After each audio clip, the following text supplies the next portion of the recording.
All right, if you're doing Leaving Cert Biology, then you know there's one big thing looming, the investigation project. So let's just jump right in, because we're going to break down exactly what you need to do to knock this out of the park.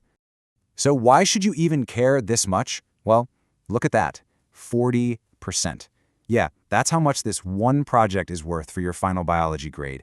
It's a huge deal, but that also means it's a massive chance to really boost your score, and that's what we're here for. Okay, I get it. Seeing that 40% can be, well, a little terrifying. It sounds like this massive, overwhelming task. And you know what? It can feel that way when you're just starting. But I promise you, it's absolutely doable once you break it down. And that's exactly what we're going to do right now. We're going to lay out a super clear step-by-step roadmap that will take you right from that first spark of an idea all the way through to hitting submit on that final report. So let's start with the basics. What even is this investigation? Seriously, let's get into it. The best way to think about it, it's not just another school project. This is your chance to be a real scientist. Okay, the official jargon calls it the Biology in Practice investigation. But what that really means is you get a topic, a brief from the State Examinations Commission, or SEC, then you research it, you run your own experiment, and you write up what you found in a final report. Simple as that. But here's the cool part, and the guidelines are super clear about this. This is your project. It's meant to be led by you. You get to chase what actually interests you in biology, you get to make the calls, and you get to see how what you learn in class actually applies in the real world. And get this, it's about learning from the whole journey, even the mistakes, not just about getting some perfect result at the end. Okay, so where on earth do you start? Let's head to the starting line. We're talking about Stage 1 and Stage 2. This is where you get the brief and you start digging in with your background research. It's all about that spark of an idea. Think of this as your roadmap for the whole thing. The entire investigation is broken down into these 6 stages. You start with your first thoughts on the official brief, you do your research, design your experiment, actually do the experiment, figure out what your data means, and then finally, write it all up. Now, before we get any deeper, we need to talk about your single most important tool. It's called your investigative log. This can be a notebook, a Word doc, whatever works for you.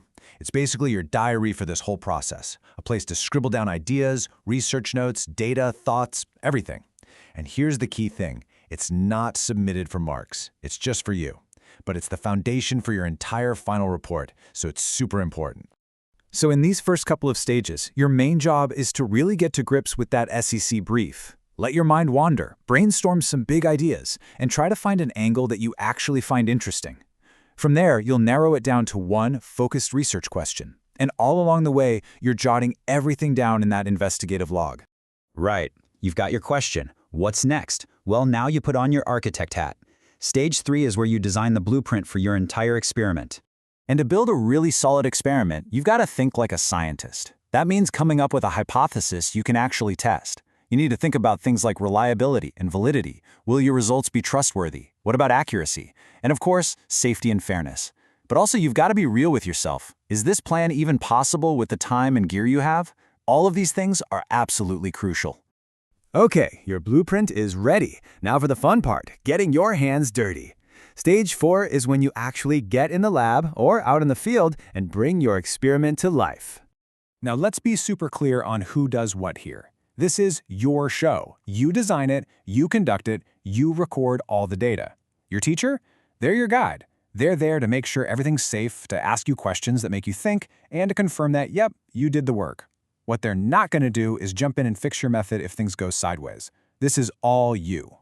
So the experiment's over, and you've got a pile of data. This is where it gets really interesting. For Stage 5, you basically become a detective. Your job is to sift through the clues, your results, and figure out what they all mean. So how do you make sense of it all? Well, you'll be using things like calculations and graphs to look for patterns. If you get any really weird results, any outliers, you have to point them out and try to figure out why they happened. Ultimately, you want to draw conclusions that your data actually backs up. And then you ask the big question, did the results support my original hypothesis or not? And just like that, we're at the final hurdle, Stage 6. You've done all the hard work, the research, the experiment, the analysis. Now it's time to tell your story by writing the final report. Let's pull back the curtain on how this thing is actually marked. They use something called descriptors of quality.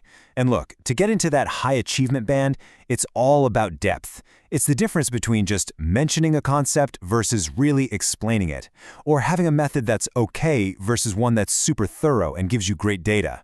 It really comes down to justifying your conclusions and properly reflecting on the whole process.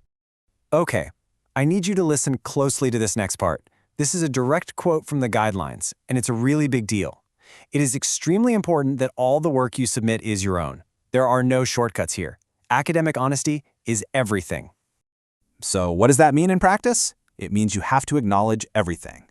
Every source you use needs to be referenced. Books, websites, podcasts, you name it.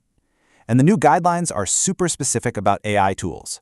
If you use one, you have to state which tool, the date you used it, and the exact prompt you gave it. You have to be completely transparent about this. Just a final practical tip. Your report gets submitted digitally, not on paper. The SEC will tell you the exact format you need to use, so you have to double-check the brief for all those nitty-gritty details, like word counts and headings. The last thing you want is to lose easy marks because of a formatting mistake. So there you have it. That's the roadmap. But I want to leave you with this thought. This isn't just some project you have to tick off a list. This is probably your first real scientific investigation where you're calling the shots. So the question isn't just about getting it done. The real question is, what will you choose to discover? Good luck.